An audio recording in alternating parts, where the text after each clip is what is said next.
What's going on, guys? Welcome back to my page. Last week was so crazy. A couple of my friends ate Carolina Reaper peppers. 5, 4, 3, 2, 1. Oh my god. Holy crunch!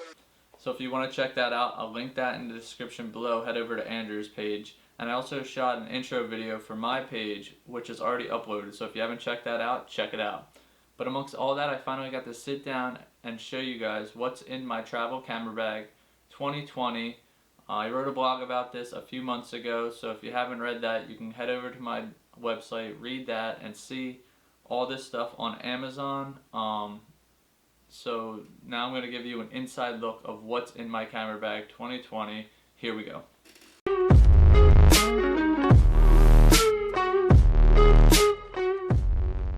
First thing I should start with is the camera bag that I use, which is the Low Pro Tactic 450 AW2. I got this bag when I went to Costa Rica because it has a hard shell, it has a rain jacket underneath here, it also zippers from the back so nobody can like break into it or anything like that while it's on your back. Next we'll talk about my main camera, which is the Canon 6D. I bought this refurbished. I suggest anyone who's looking for a camera, buy refurbished. Spend your money elsewhere like on lenses and stuff. This gets the job done. There was nothing wrong with it when I got it. The refurbished cameras are fine. Make sure you check all the shutters, everything out when you get it. This gets the job done. This is my main camera that I'm using right now. So I also use the Canon EOS M3 with the 22mm and the kit lens always in my bag, just in case I ever have to vlog anything or I'm walking through towns or shops and I don't want to carry my big DSLR. I got something a little bit tinier and easy for mobile travel. I call this, if you've seen our podcast, I call this camera the one and done. It literally snaps and you're good, no adjusting anything. So my main lens is the 16-35 wide angle. I bought this new. I didn't buy this one refurbished or used. I bought this mainly because on my travels I do a lot of hiking. This is great for landscapes. I suggest buying a lens that fits what you're shooting. So if you're shooting portraits or landscapes or city, buy the lens that best fits what you're working with, so that way you get that one out of the way and you can upgrade from there.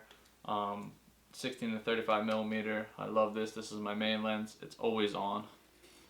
Next we'll move on to something a little boring but you gotta have, which is your battery chargers. I have the EOS M3 chargers and my 6D charger. Has to be in your bag obviously for long trips. Always bring enough batteries, but you definitely need to have this just in case. One of my favorite things in my bag is actually my storage. I use Langley storage. We got the batteries and the memory cards. They look nice, sleek,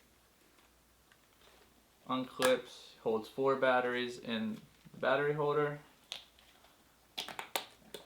and zips and holds about 8 memory cards in the memory card holder. So, gotta have somewhere to store your stuff. You don't want things just thrown into your bag. So Langley makes great products. I use them for my straps, my storage, so go check them out. They're awesome. Next we got my travel tripod, the Mi Photo Travel. It's okay. It's light, it's small, it travels nice in my bag or on the outside of my bag. The only downfall is it's a little flimsy, so I don't really use it with my battery pack on it. Other than that, it gets the job done. It's got a cool camo design.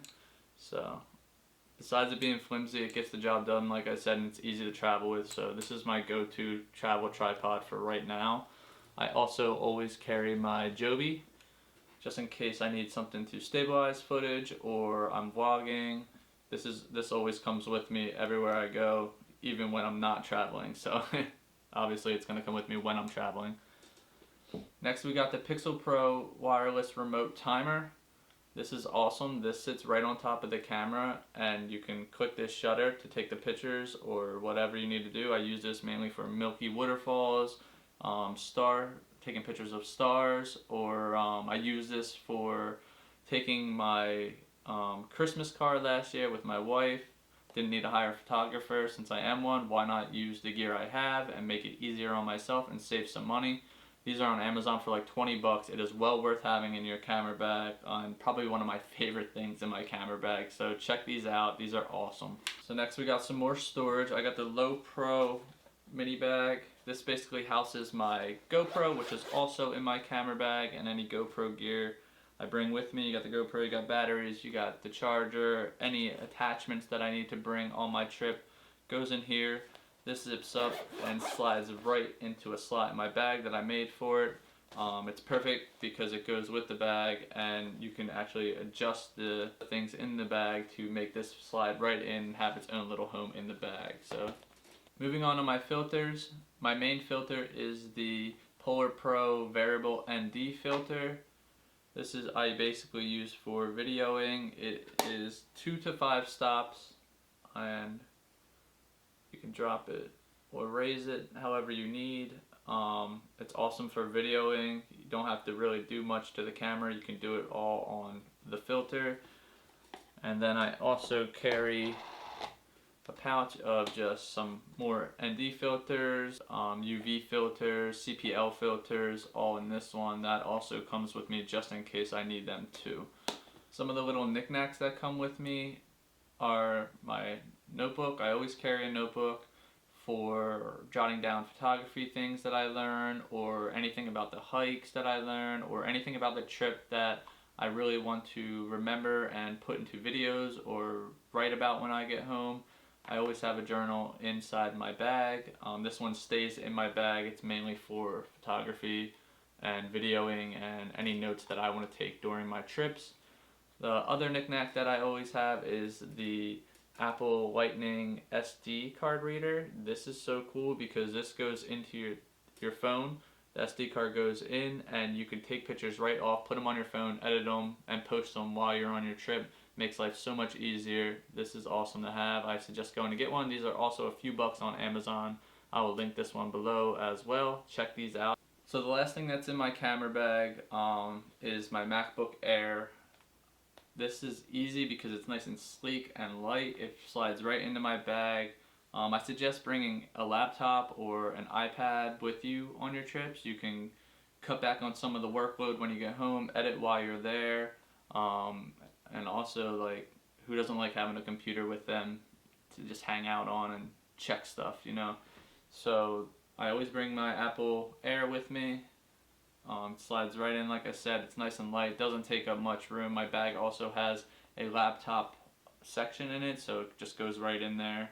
Don't have to worry about it or anything. It's protected. So there it is. What's in my travel camera bag 2020. You guys been asking for it. So you guys got a little inside look. You guys probably read the blog, some of you. So now you got to see the items that I actually use in person. I will link everything in the description below, along with the Ghost Pepper Challenge from Andrew's page. Go check that out. It was hilarious. And I will see you guys for the next episode. Make sure you like and subscribe.